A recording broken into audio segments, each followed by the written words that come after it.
एक बात कल की और हम कह दें, कहना बहुत जरूरी है इसलिए कह देते हैं। कल इस कुंभ महापर्व का एक विशिष्ट महापर्व है।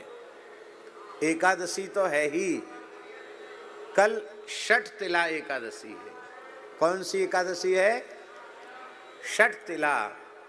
कल 6 प्रकार से तिल का उपयोग करके ही एकादशी व्रत करना चाहिए। यद्यपि तिल धान्य है, लेकिन एकादशी के दिन षठ तिला में तिल लेने का विधान है, शास्त्रीय विधान है। इसलिए कल 6 प्रकार से तिल का उपयोग करना चाहिए।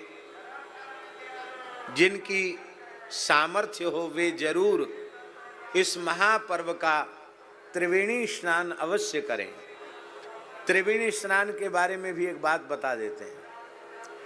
लोग सोचते हैं कि वहाँ संगम पर जाएंगे जहाँ खूब भीड़ हो रही है तभी त्रिवेणी स्नान होगा। ऐसा नहीं है। पौराणिक प्रमाणों के अनुसार जो त्रिकोण क्षेत्र है उसको संगम कहा गया। झूसी, अरेल और प्रयाग, ये त्रिकोण है। इसके मध्य का जो क्षेत्र है, इस मध्य के क्षेत्र में आप कहीं भी स्नान करेंगे आपको संगम स्नान का पुण्य प्राप्त होगा।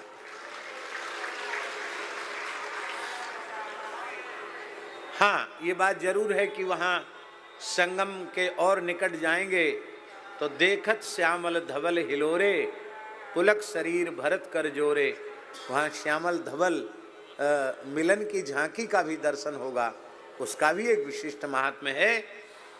हमारे मखान बाबा जी जा रहे थे, बोले नहीं बाबा तबीयत ठीक नहीं है, अब हम चले जाएंगे।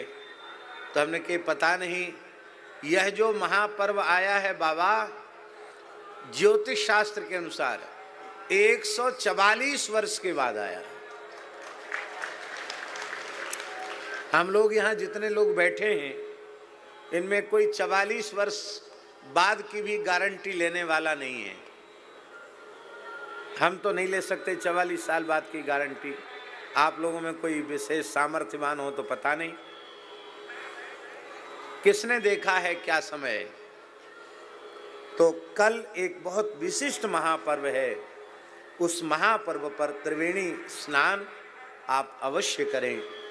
और जिनका कल स्नान हो गया वो समझें अपने मन में कि कुंभ स्नान उनका हो गया, ऐसा नहीं। तो 6 प्रकार से तिल का प्रयोग, उसके बारे में हम बता दें आपको। जब सूर्य मकर राशि में प्रवेश करते हैं और जब तक मकर में रहते हैं तब तक प्रतिदिन तिल शरीर में लगाना चाहिए। तिल भगवान के पसीने से उत्पन्न हुआ है। भगवान यज्ञ नारायण के पसीने से तिल की उत्पत्ति हुई है। इसलिए पितृकर्म में भी तिल है, देव कर्म में भी तिल है और ऋषि कर्म में भी तिल है। तिल की बड़ी भारी महिमा। तिल दान महादान, भगवान के स्वेद से उत्पत्ति है तिल की। तो पूरे महीना जब सूर्य मकर राशि में प्रवेश करते हैं जब तक रहते हैं, 1 महीना, माघ मकर गत रवि जब हुई, पूरे महीना केवल तिल से ऊटन लगाकर स्नान कर ले तो पुराणों में लिखा है संपूर्ण पापों से मुक्त होकर वैकुंठ का अधिकारी हो जाएगा। भगवत कृपा से अपने राम तो रोज तिल को पीस करके भिजा करके सवेरे रोज स्नान कर रहे हैं तिल से। यद्यपि शरीर का कुछ धर्म ऐसा विकृत है कि चाह कर भी रोज त्रिवेणी स्नान तो नहीं हो रहा है, पर हमारे संत बड़े दयालु हैं, वो त्रिवेणी स्नान के लिए जाते हैं। हमारे निकट ठाकुर जी की सेवा में रहने वाले, अब वो नित्य प्रति रोज त्रिवेणी जी से जल लाते हैं। उसी को थोड़ा हल्का गुनगुना करके हम स्नान तो त्रिवेणी जल से रोज करते हैं, लेकिन प्रत्यक्ष त्रिवेणी स्नान में जाना थोड़ा कठिन है। क्योंकि शरीर की शीत प्रकृति है और फिर 10-5 मिनट बोल रहे हैं, वो बोलना भी बंद हो जाए, वो ठीक नहीं। इस कारण से हम रोज़ तो नहीं जा पा रहे हैं, पर कल भगवान से प्रार्थना करते हैं कि कल हम भी कम से कम वहाँ प्रत्यक्ष जाकर गोता लगावें। तो गिनती कर लो, फिर वैसा करना, जितना संभव हो उतना करना। तिलोदवर्ती, तिलस्नाई, तिल होता, तिलोद की, तिलभुक, तिलदाता च, षट तिला पापनाशिनी। तिलोदवर्ती, थोड़ा सा तिल भिजा दो पानी में और सवेरे सिल लोढ़ी पर पीस लो। आजकल सिल लोढ़ी तो खत्म हो गई, कौन सी वो मशीन चली है उसमें भी पिस जाता है। क्या कहते हैं उस मशीन को? मिक्सर। मिक्सर में भी पिस जाता है। तो तिल को भिजाकर उसको पीसकर स्नान के बाद, क्योंकि तीर्थ स्नान पवित्र होकर के ही करना चाहिए, एक बार स्नान कर ले और फिर तिल लगा कर के, तिल का उबटन शरीर में लगाकर स्नान करना। भगवान यज्ञवाराह का स्मरण करते हुए यज्ञवाराहाय नमः, विष्णवे नमः, नारायणाय नमः, इस तरह से गोविंदाय नमः भगवान के नामों का उच्चारण करके तिल लगाना चाहिए। उसका एक भाग मस्तक में और मस्तक से हृदय तक लगाना चाहिए। फिर हाथ धो करके दूसरा भाग ये दाहिने हाथ से लगाना है, दूसरा भाग नाभि से कमर तक बाएं हाथ से लगाना चाहिए, फिर तीसरा भाग घुटने से पैर तक लगाना चाहिए। ये शास्त्रीय विधि है। इस तरह से, और वह तिल का उबटन शरीर में लगाना। तिलोदवर्ती एक हो गया। दूसरा है तिलस्नाई। गोता जब लगाओ त्रिवेणी जी में तो थोड़ा सा तिल छोड़ दो, फिर गोता लगाओ, वो हुए तिलस्नाई। तो तिलोदवर्ती, तिलस्नाई, तिल थोड़ा जल में छोड़ करके, हाँ ध्यान से सुने। दूसरा प्रकार है कमंडल में या लोटा में तिल थोड़ा डाल दो, ठीक है, और फिर जल में डुबा लो, त्रिवेणी जी के जल में, फिर नहा लो, तो तिल स्नान हो गया। तिलोदवर्ती, तिलस्नाई। और तिल होता, थोड़ा सा तिल अग्नि में स्वाहा स्वाहा स्वाहा। और तिलोदकी, तिल लेकर के तर्पण, देवर्षि पितृ तर्पण। तो कितना हो गया? तिलोदवर्ती, तिलस्नाई, तिल होता और तिलोदकी। और तिलभुक, तिल का भोजन करना, तिल खाना। तो कल तिल का भोग लगेगा ठाकुर जी को। मखान बाबा मखाना लाए हैं, उसका भी भोग लगेगा सबको। संतों को फलाहार में मखाना, तिलकुट, ये सब प्रसाद में सब पावेंगे कल प्रेम से। तो तिल पाना है। और छठा प्रकार है तिल दाता, तिल का दान करना। जो सामर्थ्यवान हैं उन्हें तो अपनी सामर्थ्य के अनुसार अधिक से अधिक तिल का दान करना चाहिए। श्री नंद बाबा ने भगवान बालकृष्ण प्रभु के नंदोत्सव पर 7 तिल के पहाड़ बनाकर उनमें खजाना छिपा करके, 7 खजाने छिपा करके 7 तिल के पर्वतों का दान किया। इसलिए महामनाः नंदस्त्वात्मजोत्पन्ने जाता लादो महामना। महामना का अर्थ है बटोही झाजी। उसका अर्थ है कंजूस के घर में भगवान नहीं आते हैं, महामना के घर में भगवान आते हैं। अत्यंत उदार अपना हृदय कर लो, हृदय के कपाट खोल दो तो ठाकुर जी आ जाए। भैया जी, मरने के बाद तो कुछ काम आने वाला है नहीं, आएगा तो दूसरे लोगों के काम आएगा, अपने तो काम आने वाला है नहीं। तो अपनी आंख मूंदने के बाद तो प्रलय हो गया। हमारे लिए तो प्रलय हो गया कि नहीं हो गया? और यदि पुनर्जन्म लेके आना है तो जो कुछ सत्पात्र में दिया गया वो कई गुणित होकर मिलने वाला है।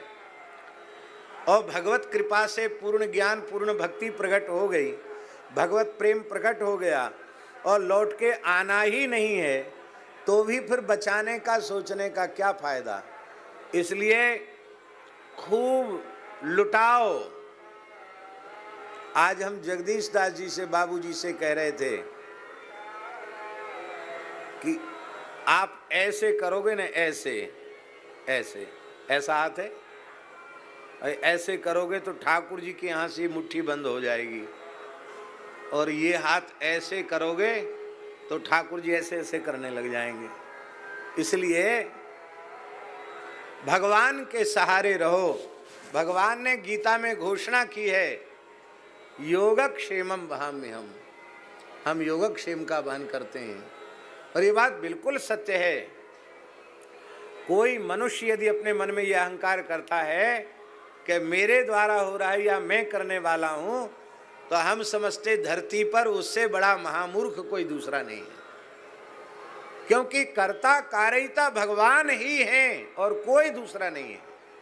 ये सारी व्यवस्था भगवान के द्वारा संचालित हो रही है, इसके पीछे कोई मनुष्य नहीं है। जिस भाग्यशाली जीव को भगवान ने निमित्त बना लिया है, सेवा का तनिक सौभाग्य दे दिया है, वह अपने को कृतार्थ माने, कृतकृत्य माने कि रघुनाथ जी की कितनी कृपा है। भगवान ने कृपा करके हमारी वस्तु को अपनी सेवा में स्वीकार किया है। ये भाव मन में रहेगा तो ही उसका लाभ होगा। तो उतना तिल का दान करना। तो अब 7 तिल के पहाड़ तो नंद बाबा दान करेंगे। नंद बाबा के जैसे तो नंद बाबा ही हैं, दूसरा कहाँ खोजने जाएंगे, कहाँ मिलेंगे नंद बाबा। पर भैया उतना न कर सको तो कम से कम 1.25 सेर तिल का दान अवश्य करना। उतना भी न कर सको तो कम से कम 250 ग्राम तिल का दान किसी भी पवित्र ब्राह्मण को, साधुओं को नहीं, हाँ, भले ही साधु ब्राह्मण कुलोत्पन्न ही क्यों न हो, पर चतुर्थाश्रम की दीक्षा लेने के बाद, स्वामी जी शास्त्र की बात है ये, भले ही हमारा शरीर विप्रकुल में उत्पन्न हुआ है, लेकिन साधु सन्यासी बनने के बाद संकल्पित दान लेने की पात्रता समाप्त हो जाती। इसलिए संकल्पित दान पवित्र संध्योपासन संपन्न पवित्र वैष्णव वैदिक ब्राह्मण को ही दान करना चाहिए। बाकी ठाकुर जी को भेंट करो, गौ की सेवा करो। और कल षठ तिला है तो अक्षय तृतीया को ये इस अक्षय पुण्य के महापर्व पर अक्षय गो सेवा करके भी आप अक्षय लाभ प्राप्त कर सकते हैं। तो कल ये षठ तिला का महापर्व है। कथा के क्रम में फिर हम नहीं कह पाते, इसलिए मैंने आज ही कह दिया कि जिसमें ज़्यादा से ज़्यादा लोगों को लाभ मिल जाए।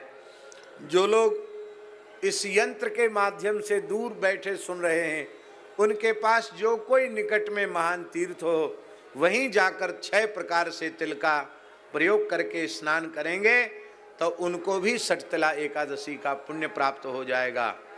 और महाराज जी एक बात है, हजारों कोस दूर आप खड़े हैं और स्नान के समय यदि आपने ये मंत्र बोल लिया, त्रिवेणीम माधवम सोमम भरद्वाजं च वासुकिम वंदे क्षयवटम शेषम प्रयागम तीर्थनायकम, ये मंत्र यदि आपने बोल लिया तो वहीं स्नान करते समय तीर्थराज प्रयाग के स्नान का पुण्य आपको वहीं मिल जाएगा। हमारे यहाँ सब सुविधा है। हाँ, अब एक और बात है, कोई सर्वथा अकिंचन हो, एक पैसा भी किसी के पास न हो, संग्रह परिग्रह बिल्कुल न हो, पैसा छूता ही न हो, तो अब वो बेचारा क्या करे? तिलोदवर्ती तिल स्नाई तिल होता तिलोदकी तिल भुक तिल दाता च, वो क्या करे? भैया ये सब उन लोगों के लिए ही जो संसार की प्रवृत्ति में पड़े हुए हैं, जो सर्वथा विरक्त हैं, उनके लिए तो हरिनाम से बढ़कर कुछ नहीं है। सारे संसार के शुभ कर्म करोड़ों करोड़ों बार किए जाएं, उनका सम्मिलित पुण्य एक बार हरि शब्द के उच्चारण के 16वें अंश की बराबरी नहीं कर सकता। इसलिए जो एकदम फक्कड़ हैं उनके लिए भी सुविधा है। और अब एक बात और है, मान लो न तो पूरे इधर हैं और न पूरे उधर हैं, तो भगवान नाम लेते हुए यदि सठतिला करेंगे तो उसका और अधिक महात्म्य हो जाएगा। श्री सीताराम प्रतिदिन सत्संग एवं दर्शन के लिए श्री महाराज जी के ऑफिशियल चैनल को जरूर सब्सक्राइब करें।